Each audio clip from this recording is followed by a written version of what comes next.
Hey everybody, Insane Mike here, host of Attack of the Killer podcast, here with another Patreon video. Decided to share one of my collections with you with this Patreon video. I collect a lot of things, so my collections aren't necessarily like massive. There's just a bunch of like little collections all over the place, and the house is really turning into quite a museum of weird and strange pop culture. Particularly in horror. But I am also a music fan, so and I'm a big fan of physical media. So I have an extensive like CD and cassette collection, but I also have some vinyl, and I'm continually trying to grow my vinyl. I want that to I love records. Always been a big fan of records, and been collecting a lot of like movie score LPs, which is becoming quite a popular thing of late over the past few years. So got a few horror movie soundtracks, but my musical tastes are kind of weird. I like a lot of like novelty music, like Weird Al stuff you'd hear on Dr. Demento, avant-garde music type of stuff. Huge fan of punk, in particular late 70s, 80s punk. Some metal. I am a fan of some metal. Also, classic pop and stuff like that. But garage bands, stuff more off the beaten path per se. But horror does dip into my musical taste as well in my collection. So I'm going to share with you. There's a lot of different types of music in my records, but I'm going to share with you the stuff that pertains particularly to horror that I have in my collection. First off, going alphabetically, keeping my records in order, I got the Basket Case soundtrack. This was put out by Terror Vision Records. And Gus Russo, the composer. It's a great soundtrack. What's awesome about this renaissance of soundtrack records that these different companies are putting out is that they really appeal to the collector's market. I mean, this is like super thick book. It comes with a really cool like booklet and whatnot. And I think I don't think this is one of them, but some of them, and I'll see if I can find them. But like this one here. Yeah, so here's I guess it's not a book. It's a dust jacket with information about the soundtrack on it. A lot of times, and again, I don't think this is one of them. No, it's not. But they do some really cool things with the LPs, different colors and stuff. But moving on. Next, this is I love when it comes to scores. I love me Italian scores, man. So here's the score to The Beyond. This one's put out by Mondo, which is one of the more popular record labels. This one, I don't know if this one has anything cool on the inside. I'm not going to open all of these, just so you know. But it has, it's got like a little booklet with it about the movie, about the soundtrack. The LP itself, it's just the standard black vinyl. So it's not a soundtrack per se, but I'm also I like sound effect records, especially like horror records, dealing with Halloween sound effects and stuff. This one is put out by Disneyland Records, and it's chilling, thrilling sounds of the haunted house. So this is probably one of the cooler, one of the better produced. You get a lot of those, especially in the height of like CDs and stuff. You get a lot of like super generic stuff that you could probably do better recording at home. And I've got a lot of that garbage. But once in a while you'll come across one that you can put on and blast and have it blaring out of your house on Halloween and scare the crap out of the kids. Next, back to music scores. We got the Chopping Mall soundtrack here. This is put out by Waxworks Records. This is another pretty popular label that are doing these new soundtracks. And what's cool is like these companies like Mondo and Waxworks are putting out soundtracks of stuff that has not been.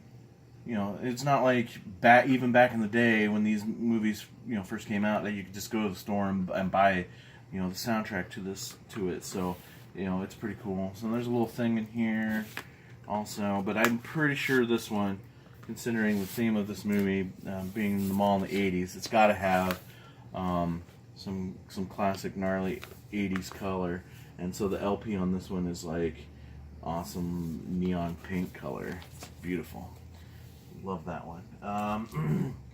Next we have, of course, again, Italian score fan, and you can't get any more Italian or cooler than Goblin.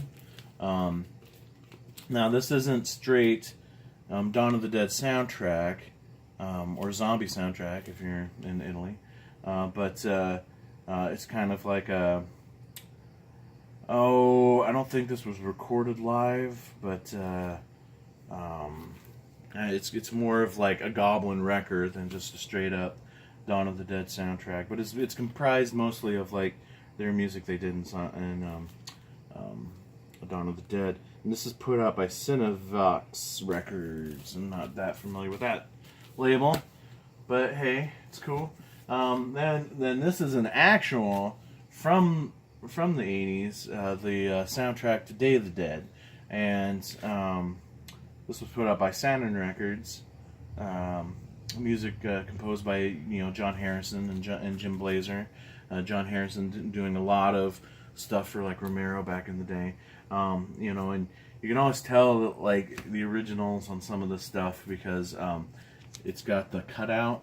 This was a cutout, which when a record doesn't sell, they put that slit in it and sell it at a super discount, get rid of it.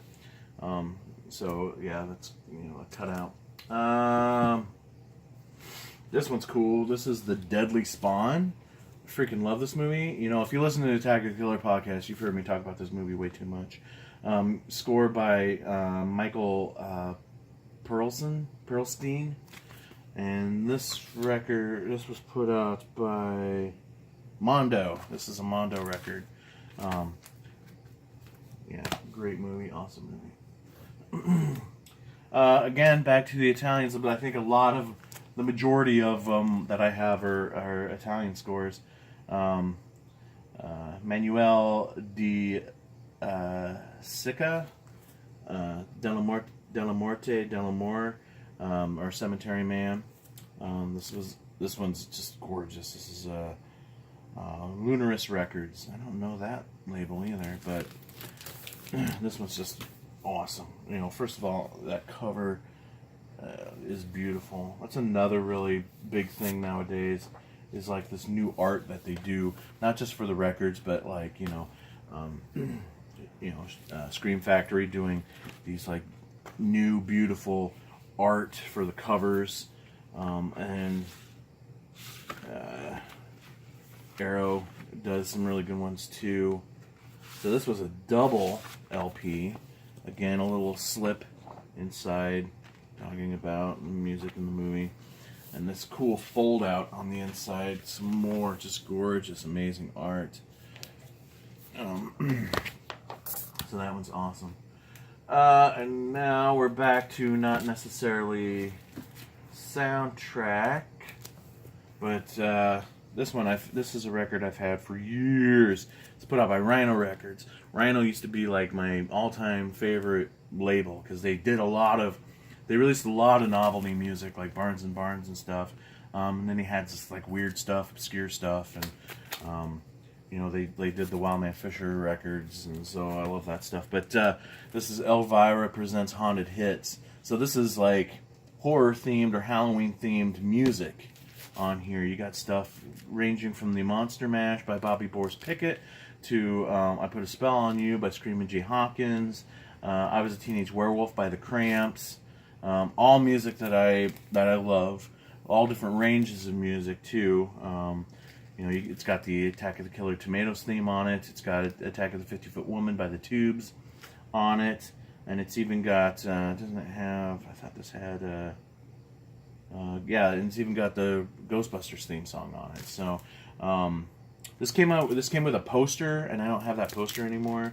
It was on my bedroom wall in high school, and so it's been since destroyed. But I still have the record. It's a double record, so it's got like 4 sides, a ton of songs on it. And so, like in music collecting, I collect any music that's you know, horror themed, Halloween themed, any music like that. Next, this is I have for the pure novelty. This record is awful. It's horrible, total cash grab at the time. But Freddy's Greatest Hits, yeah. I just have it for the pure novelty of it. There's nothing. Do the Freddy's okay, you know, but most of these songs are just awful. They're horrible. Let's see what else we got. Oh, speaking of Ghostbusters, I do have the Ghostbusters soundtrack, and this is an original one too that I've had since I was a kid.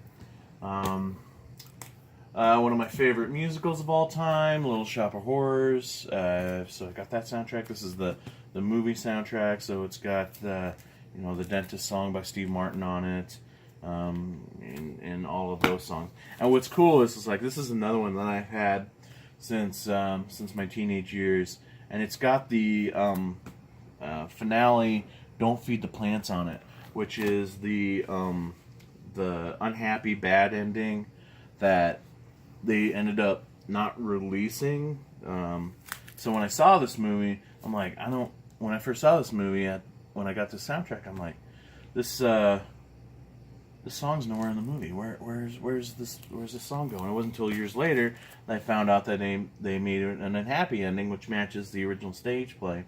And then I've seen that footage, and it's awesome. I wish the movie would have ended that way.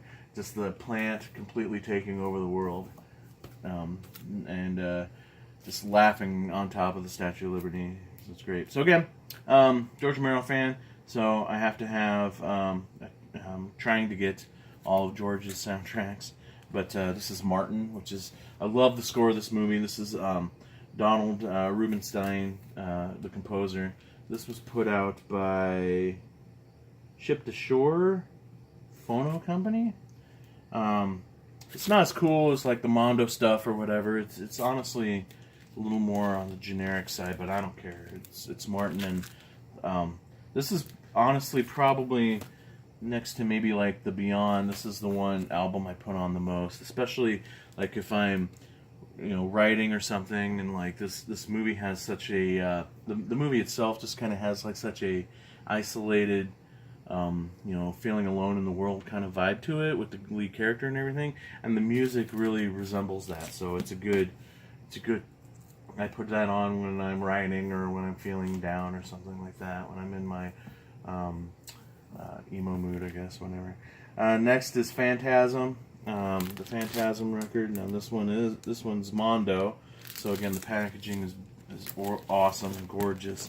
And the thing is, like nowadays with records, if you were to compare like these original records that I have versus this new stuff that I've got, the LPs themselves on this new stuff is it's thicker. They're heavier. They're heavier discs. They're like a lot thicker than records were back in the day, which is cool because I feel like these suckers are far more durable than original LPs. But what's cool about this one is like the B side of it, in the centering there's the Phantasm ball. So that is awesome. What else we got here? Rocky Horror Picture Show fan, so I have the Rocky Horror Picture Show soundtrack on record. One left I want to show you, and that is again Italian Argento.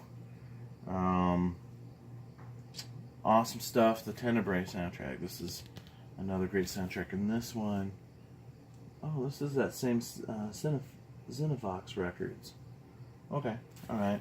I've got 2 of the records and I'm not that familiar with the label. Interesting. So yeah, that's it. I wish I had more to show you.